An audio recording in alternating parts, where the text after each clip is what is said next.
إن الله اشترى من المؤمنين أنفسهم وأموالهم بأن لهم الجنة يقاتلون في سبيل الله فيقتلون ويقتلون وعدا عليه حقا في التوراة والإنجيل والقرآن ومن أوفى بعهده من الله فاستبشروا ببيعكم الذي بايعتم به وذلك هو الفوز العظيم.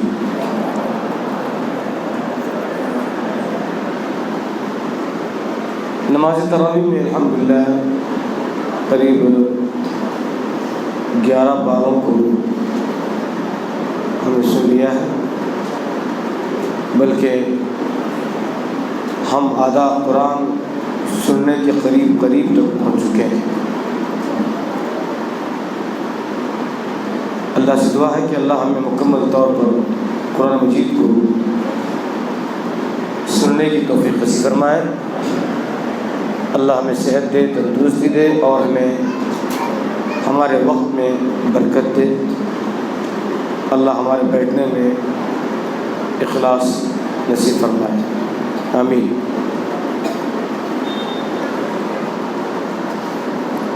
سورۃ توبہ کی 11ویں پاری کی ایک آیت، اللہ کا ارشاد ہے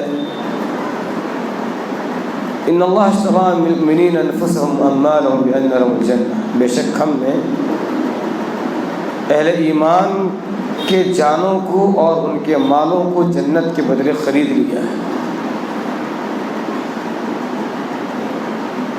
ہمارے دکان پر شہر کا اگر کوئی معروف آدمی آتا ہے اور ہم سے لین دین کرتا ہے، خرید و فروخت کرتا ہے، ہم اس کی تصویر کھینچ کر رکھ لیتے ہیں کہ شہر کا ایک معروف آدمی آج ہمارے دکان پر آیا تھا، گاہک بن کر آیا تھا۔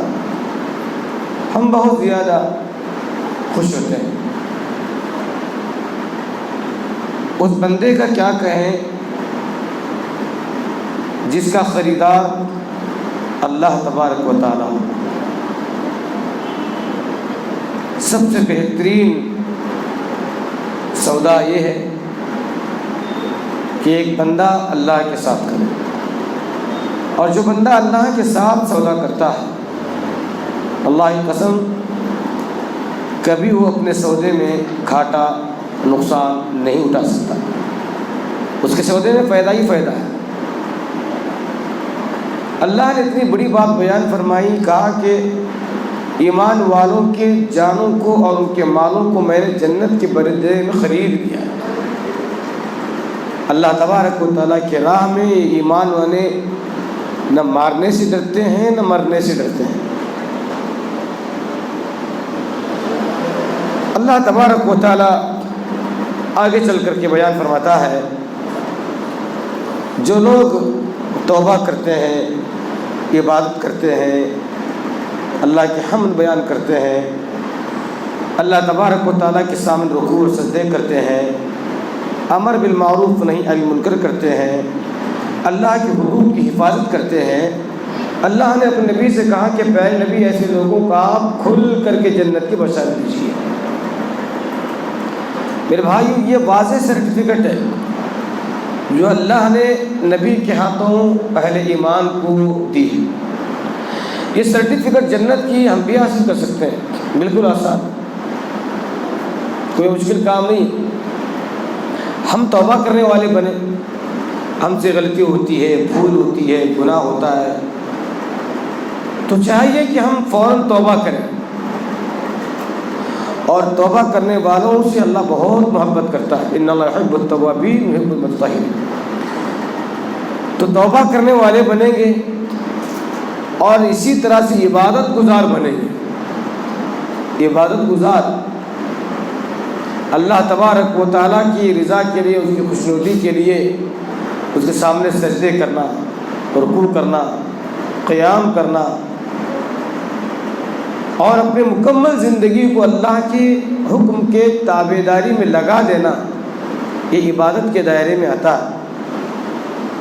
اور ایک بہت بڑا کام یہ کہ جب ہم خود اچھے بن جاتے ہیں تو پھر امر بالمعروف، لوگوں کو اچھائی کی جانب بلانا، والنہی عن المنکر، لوگوں کو برائیوں سے روکنا۔ اگر یہ خوبیاں، یہ اوصاف ہمارے اندر آ جائے اور اللہ نے اسلامی جو حدود بنایا ہے اس حدود کے اندر رہ کر کے اگر میں اور آپ زندگی گزاریں گے تو اللہ تبارک و تعالیٰ کو واضح اعلان ہے، ایسے لوگوں کے لیے جنت پکی ہے۔ اللہ ہم تمام کو ان چیزوں کا اہتمام کرنے کی توفیق نصیب فرمائے، آمین۔ آگے اللہ تبارک و تعالیٰ فرماتا ہے کہ ہم نے نبی کو اس بات کی اجازت نہیں دی ہے اور ایمان والوں کو بھی ہم نے اس بات کی اجازت نہیں دی ہے ان یستغفروا للمشرکین، کہ وہ مشرکین کے حق میں استغفار طلب کریں، ان کے حق میں مغفرت کی دعا کریں، ولو کانوا اولی قربا، گرچہ کہ وہ ان کے قریبی رشتہ داری کیوں نہ ہو۔ تو اللہ نے اجازت ہی نہیں دی ہے، نبی کو اجازت نہیں دی ہے، اہل ایمان کو اجازت نہیں دی ہے۔ تو میں اور آپ چاہتے ہیں کہ ہم اپنے ماں باپ کے حق میں دعا استغفار کریں، مغفرت کی دعا کریں، تو چاہیے کہ ہم ان کی زندگی میں توحید لانے کی کوشش کریں، انہیں توحید پرست بنانے کی کوشش کریں، کیونکہ اگر ان کا خاتمہ شرک پر ہو جائے پھر تو ان کے حق میں مغفرت کی دعا کرنے کی ہمیں اجازت نہیں۔ اللہ کے رسول صلی اللہ علیہ وسلم نے ایک شخص کو دیکھا جس نے اپنے اونٹ کے پاؤں میں کالا دھاگا باندھا ہے۔ آپ نے کہا کہ اس کو کاٹ کر کے پھینک دو۔ اسی طرح سے ایک شخص کے ہاتھ میں آپ نے ایک کالا دھاگا دیکھا، آپ نے کہا کہ تم اس کو کاٹ کر پھینک دو، اگر اسی حال میں تمہاری موت ہو جائے گی تو پھر تو تمہاری مغفرت نہیں ہوگی۔ کتنی بڑی بات! اللہ کے رسول صلی اللہ علیہ وسلم نے بیان فرمایا، من تعلق تمیمۃ فلا اتم اللہ لہ، میری بد دعا ہے یہ، جو بھی تعویذ باندھتا ہے، لٹکاتا ہے، اللہ اس کی مراد کو پورا نہ کرے، میری یہ بد دعا ہے۔ دوستو بتلاؤ کیا اللہ کے رسول کی بد دعا قبول نہیں ہوگی؟ ضرور قبول ہوگی۔ دھاگے میں اللہ نے شفا نہیں رکھا ہے، سیپیوں میں، کوڑیوں میں، دھاگوں میں اللہ رب العزت شفا نہیں رکھا ہے۔ شفا اللہ نے اپنے کلام میں رکھا ہے، شفا اللہ نے اپنے ذکر میں رکھا ہے، شفا اللہ تبارک و تعالیٰ نے سجدوں میں رکھا ہے، عقیدہ توحید میں رکھا ہے۔ الحمدللہ۔ تو لہذا شفا جس چیز میں اللہ نے پنہا کیے ہوئے ہیں، اللہ نے چھپائے ہوئے ہیں، رکھے ہوئے ہیں، ان چیزوں میں ہم شفا طلب کریں گے تو یقیناً اللہ شفا دے گا۔ آج مسلمانوں کی اکثریت ان چیزوں کے پیچھے پڑی، بلکہ یہ دھندا بن چکا ہے، ایک کاروبار بن چکا ہے، بلکہ تعویذوں کی قیمتیں جو ہے طے کی جاتی ہیں۔ ہاں مہنگی مہنگی تعویذیں بھی ہیں، سستی سستی تعویذیں بھی ہیں، اس کے اندر لکھا کیا جاتا ہے؟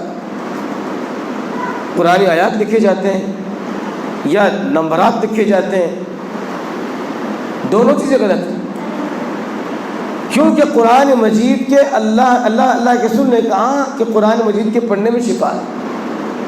اللہ نے بھی کہا کہ قرآن مجید کی تلاوت میں شفا ہے۔ یہ مکمل قرآن مجید ہے، اس کو اٹھا کر کے اگر میں اپنے گلے میں باندھوں رسی کے ذریعے، کیا مجھے شفا ملے گی؟ بالکل نہیں ملے گی۔ شفا قرآن مجید کی تلاوت میں ہے۔ آسان سی بات ہے، سمجھ میں آنے والی بات۔ اگر کوئی ڈاکٹر کسی کو دوائی دیتا ہے اور مریض اس دوائی کو کاغذ میں باندھ کر کے گلے میں لٹکا لیتا ہے یا ہاتھ میں لے کر کے سوتا ہے، کیا وہ شفا ملے گی؟ نہیں۔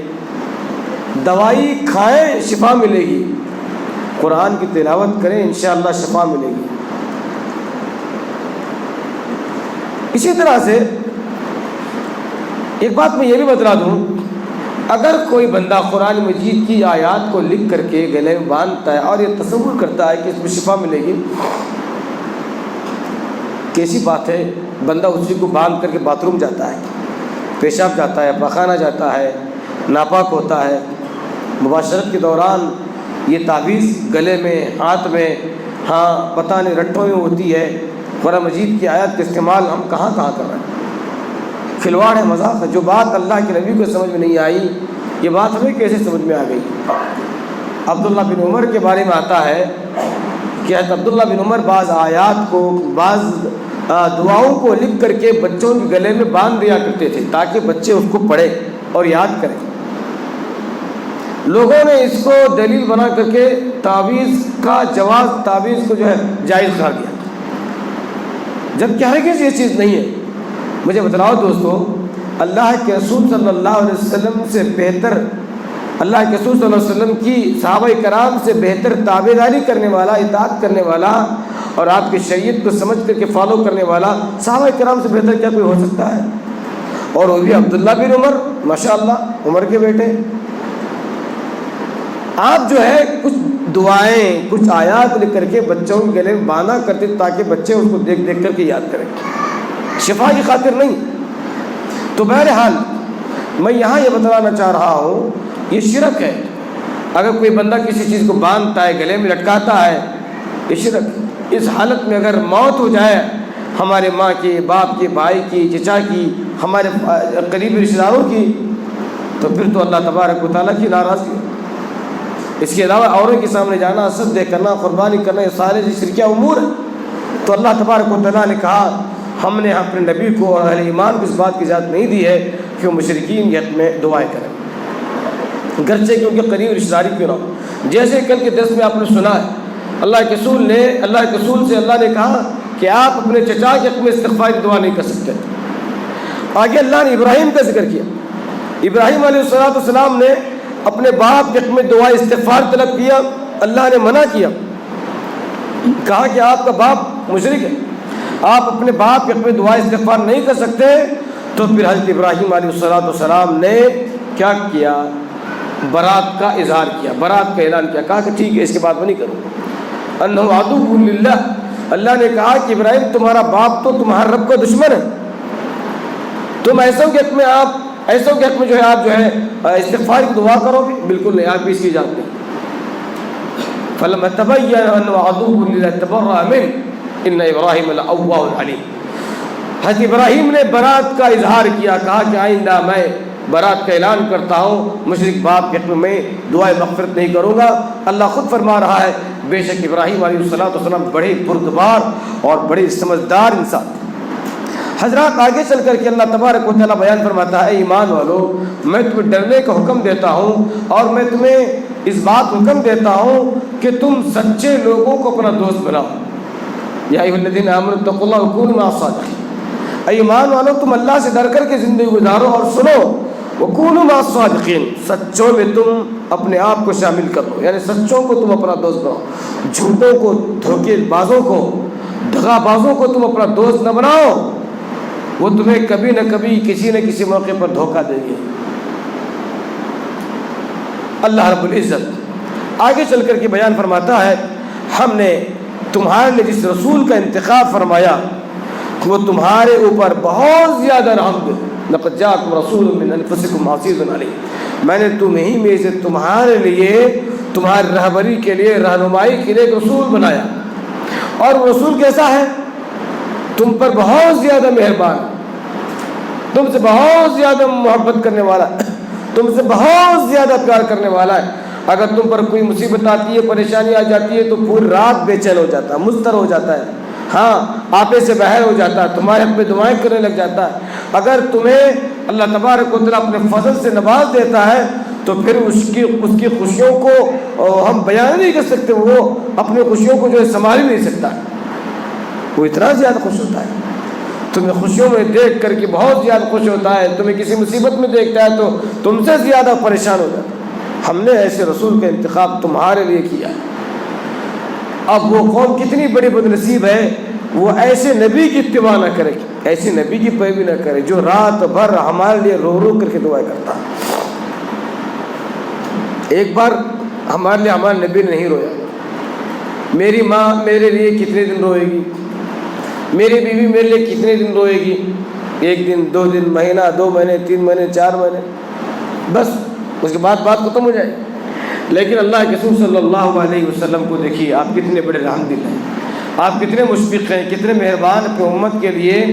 اللہ تبارک و تعالیٰ نے ہمارے نبی کو جب ہمارے لیے نبی بنایا، ہمارا نبی بنایا، تو پورے 23 سال تک ہمارے لیے رو رو کر کے ہمارے نبی نے دعا کیا۔ پورے 23 سال، رات میں، قیام میں، رکوع میں، سجدے میں، سفر میں، حضر میں، اللہ نے جب بھی موقع دیا، خاص کر کے سجدوں میں، ہمارے نبی نے ہمارے لیے بار بار دعا کیا۔ آپ نے اس سے پہلے درس میں سنا، حضرت عائشہ رضی اللہ عنہ بیان فرماتی ہیں کہ میں نے نبی کو دیکھا، آپ صلی اللہ علیہ وسلم ایک مکمل رات جو ایک آیت کو پڑھنے میں گزار دیا۔ ان تعذبهم فإنهم عبادك، اے اللہ تبارک و تعالیٰ میرے امتی تیرے بندے اگر گنہگار ہے تو عذاب دے سکتا ہے، تجھے کوئی روکنے والا نہیں ہے۔ وَإِن تغفر لهم، اللہ اگر تو معاف کرنے پر آ جائے، اے اللہ تبارک و تعالیٰ تو معاف کر دے، تو عزیز ہے، تو حکیم ہے۔ اس ایک آیت کو ساری رات پڑھ کر کے اللہ کے رسول صلی اللہ علیہ وسلم نے دربار عالیہ میں جو ہے، اللہ کے دربار میں جو ہے گزارش کی، درخواست کی کہ میری امت کے حق میں میں رحم کی درخواست کرتا ہوں۔ آج ہم نے کبھی اپنے لیے رویا، اپنی آخرت کے لیے رویا، اپنی کامیابی کے لیے رویا؟ کبھی نہیں۔ لیکن ہمارا نبی ہمارے لیے ایک دن نہیں، 2 دن نہیں، سال نہیں، 2 سال نہیں، 23 سال تک ہمارا نبی ہمارے لیے روتا رہا۔ اللہ کا اس پر جتنا بھی ہم شکر ادا کرے کم ہے۔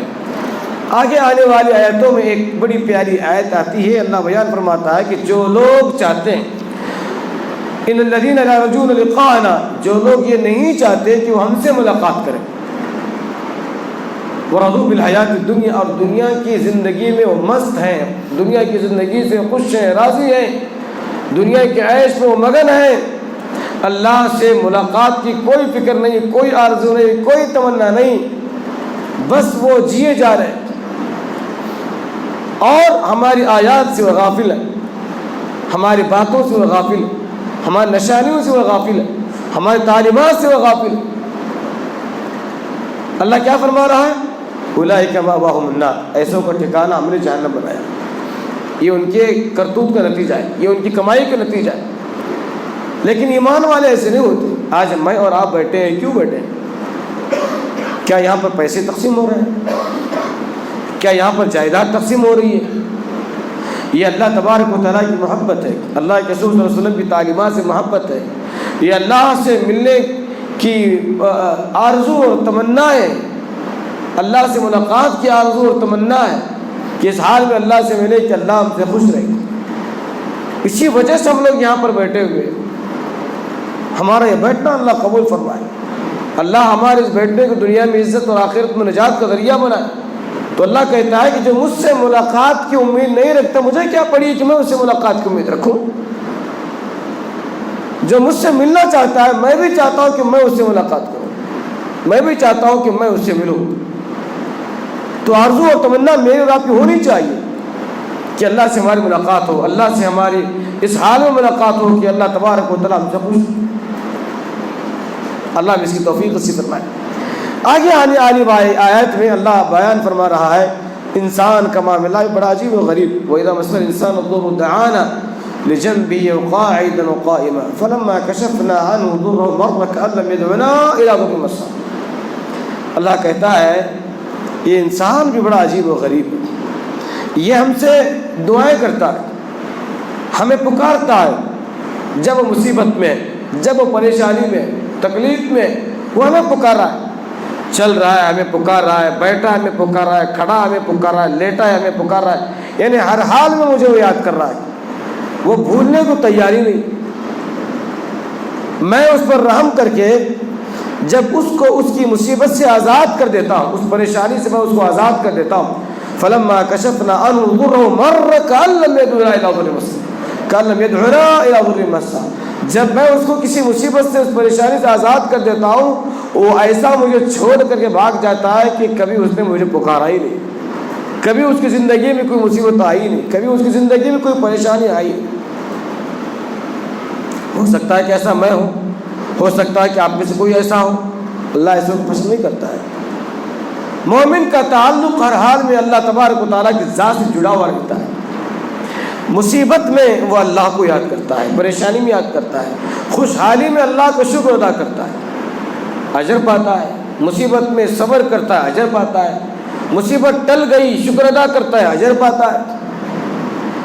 اللہ سے قریب ہے مصیبت میں اس لیے کہ میں بہت زیادہ مصیبت زدہ ہوں، پریشان حال ہوں، اللہ میری مصیبت کو دور کرے، اس لیے مومن بندہ اللہ سے قریب رہتا ہے۔ اب مصیبت دور ہو گئی، پریشانی دور ہو گئی، اللہ سے وہ اور قریب ہوتا ہے، میرے رب نے میری مصیبت کو دور کر دیا، پریشانی سے آزاد کر دیا، اب مجھے میرے رب سے اور بھی زیادہ قریب ہونا ہے۔ یہ مومن کی شان، مومن کی پہچان ہے۔ اگر ایسا نہیں ہوگا، مصیبت کی ٹل جانے کے بعد، پریشانی کی ٹل جانے کے بعد ہم بھاگ جائیں گے، اللہ کیا فرماتا ہے؟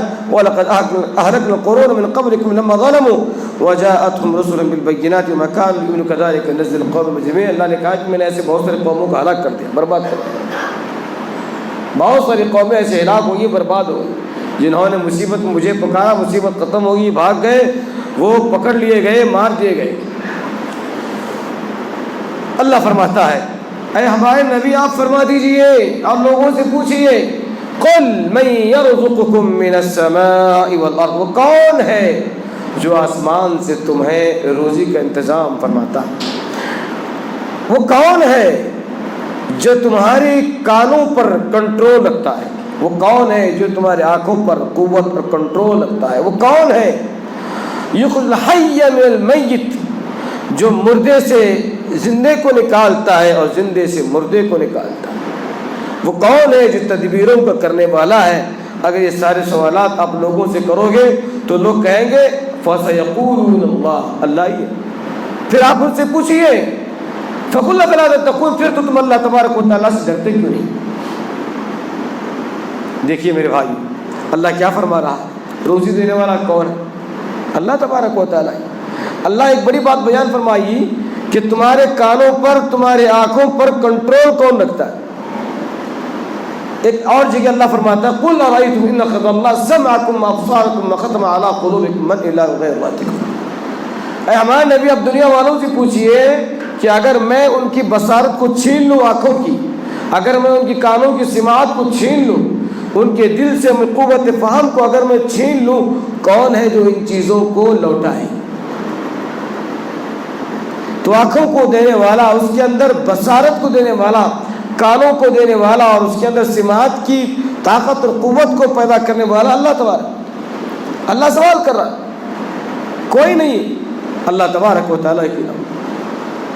یہ اللہ کا کھلا چیلنج ہے، اور قیامت کی صبح تک اللہ کے چیلنج کوئی ہے جو اللہ تبارک و تعالیٰ کے اس چیلنج کو قبول فرمائے؟ اللہ تبارک و تعالیٰ پھر پوچھتا ہے قل هل من شركائكم من يبدأ الخلق ثم يعيده قل الله يبدأ الخلق ثم يعيده فأنى تؤفكون۔ بلکہ میں آپ لوگوں سے یہ کہوں گا کہ سورہ یونس کی آیت نمبر 31 سے، آیت نمبر 31 سے لے کر کے آپ جو ہے آیت نمبر 40 تک پڑھی، اس کے اندر زبردست درس توحید کا۔ اس کے آگے آنے والی آیت میں اللہ نے ایک بڑی پیاری بات بیان فرمائی اور کہا کہ اے نبی آپ اپنے بارے میں سمجھا دیجئے، لوگ آپ کو مشکل کشا سمجھتے ہیں، لوگ آپ کو حاجت روا سمجھتے ہیں، نہ جانے لوگوں نے آپ کو کیا کیا سمجھ رکھا۔ آپ فرما دیجئے قل لا املک لنفسی ضرا ولا نفعا الا ما شاء اللہ، فرما دیجئے کہ اے لوگوں سنو، میں تمہارے کسی نفع کا اور نہ ہی میں تمہارے کسی نقصان کا مالک ہوں۔ نفع نقصان اللہ تبارک و تعالیٰ کیا ہے؟ نفع پہنچانے والا وہ ہے اور نقصان کو دور کرنے والا، اس کا مداوع کرنے والا اللہ تبارک و تعالیٰ۔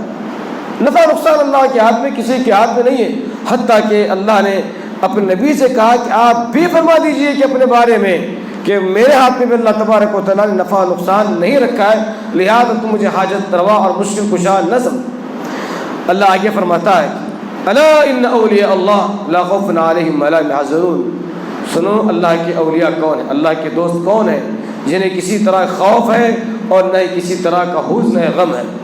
اور اللہ کے اولیاء کون ہیں، اللہ کے دوست کون ہیں؟ جو ایمان والے ہیں، جو متقی ہیں۔ لوگوں نے کن کن لوگوں کو ولی بنایا، کن کن لوگوں کو بزرگ بنایا؟ اپنا عجیب و غریب معاملہ ہے دنیا کا۔ ایسوں کو لوگوں نے بابا بنا رکھا ہے، ایسوں کو لوگوں نے جو ہے اللہ کو ولی بنا رکھا ہے جو کبھی نمازی نہیں پڑھتے، جن کے سروں میں جھوئے ہیں، جو کبھی کنگا نہیں کرتے، جن کے قریب سے گزرو تو خطرناک قسم کی بدبو آتی ہے، ان کو لوگوں نے کبھی نماز پڑھتے بھی نہیں دیکھا ہے، گانجا مارنے والے، حقہ مارنے والے، نشہ کرنے والے، ایسے لوگوں کو لوگوں نے اپنا بابا بنا رکھا ہے، اپنا اللہ کا ولی بنا رکھا ہے۔ چلیے میرے بھائیوں، اللہ سے بہتر تو اپنے دوست کی وضاحت کرنے والا، تعارف کرنے والا کوئی نہیں۔ اللہ خود کہہ رہا ہے کہ میرا ولی کون ہے، میرا دوست کون ہے؟ الذین آمنوا وکانوا یتقون، جو ایمان والے اور اللہ سے ڈرنے والے۔ ایمان والا کون ہے؟ جو ہر حرام کام سے بچتا ہے۔ ایمان والا کون ہے؟ جو ہر بری عادت سے بچتا ہے۔ ایمان والا کون ہے؟ جو نمازوں کو اس کے اوقات میں ادا کرتا ہے۔ ایمان والا کون ہے؟ جو اللہ کا اور اللہ کے رسول کا سچا تابع، سچا فرما بردار ہے۔ وہ کالا ہو، گورا ہو، گڈھا ہو، لمبا ہو، موٹا ہو، دبلا ہو، نکٹا ہو، چپٹا ہو، سیدھا ہو، چاہے جیسا ہو، اگر وہ ایمان والا ہے، اگر وہ متقی ہے، اگر وہ پرہیزگار ہے، اللہ سے ڈرنے والا ہے، سود نہیں کھاتا، حرام نہیں کھاتا، نشہ نہیں کرتا، ایک ایمان والے کے اندر جو صفات ہونا چاہیے وہ تمام صفات بدرجہ اتم اس کے اندر موجود ہے، پھر تو اللہ تبارک و تعالیٰ کا ولی ہے۔ اللہ کا ولی وہ ہے جو ان تمام چیزوں میں پکا رہتا ہے اور پھر لوگوں سے کہتا ہے کہ لوگوں اللہ ہی کی بات کرو، لوگوں اللہ ہی کے سامنے سجدہ کرو، اللہ کے علاوہ کسی اور کے سامنے سجدہ نہ کرو۔ جو بندہ لوگوں کو نظر آنے میں نیک ہو اور پرہیزگار ہو اور وہ لوگوں سے کہتا ہو کہ میرے مرنے کے بعد میرا خانقاہ بنایا جائے اور میری مزار بنائی جائے اور میرے نام پر فلاں چیزیں کی جائے، تو میرے بھائیو کیا یہ اللہ کا ولی ہو سکتا ہے؟ اللہ کا دوست ہو سکتا ہے؟ اللہ کا دوست تو وہ ہے جو اللہ والوں کو اللہ کی جانب بلائے، اللہ کے بندوں کو اللہ کی جانب بلائے، وہی اللہ کا دوست ہو سکتا ہے۔ اس کے علاوہ کوئی شخص اللہ کا ولی، اللہ کا دوست نہیں ہو سکتا۔ آخری آیتیں ہیں، اللہ تبارک و تعالیٰ بیان فرماتا ہے الا انہم یثنون صدورہم لیستخفوا منہ الا حین یستغشون ثیابہم یعلم ما یسرون وما یعلنون انہ علیم بذات الصدور۔ اللہ کہتا ہے کہ لوگوں دیکھو، تم جس چیز کو چھپاتے ہو اور جس چیز کو ظاہر کرتے ہو، میرے لیے یہ ڈھکی چھپی چیز، میرے لیے ظاہر چیز کچھ بھی نہیں، میرے لیے سارے چیز ظاہر ہیں۔ تمہارے پاس ہوگا یہ چیزیں ڈھکی چھپی ہیں، میرے پاس سارے چیزیں آیا۔ دیکھو تم جس چیز کو چھپاتے ہو یا جس عمل کو تم چھپ کر کے کرتے ہو یا لوگوں میں علانیہ کرتے ہو یا تمہارے دلوں میں جو باتیں ہیں، جو خیالات پنپ رہے، وہ تمام کی تمام باتیں میرے لیے آیا ہے، واضح ہے۔ تو لہٰذا کسی بھی چیز کو چھپا کر یا کسی بھی جگہ جا کر چھپ کر کے کسی برائی کو انجام دینے کی کوشش نہ کرے، کیونکہ ہم ہر حال میں اللہ کی نظر میں ہیں۔ اللہ سے دعا ہے کہ اللہ تبارک و تعالیٰ ہم تمام مسلمانوں کو قرآن تعلیمات کو سمجھتے ہوئے اپنی زندگی کو منور بنانے کی توفیق نصیب فرمائے۔ آمین رب العالمین، وآخر دعوانا الحمد للہ رب العالمین، السلام علیکم۔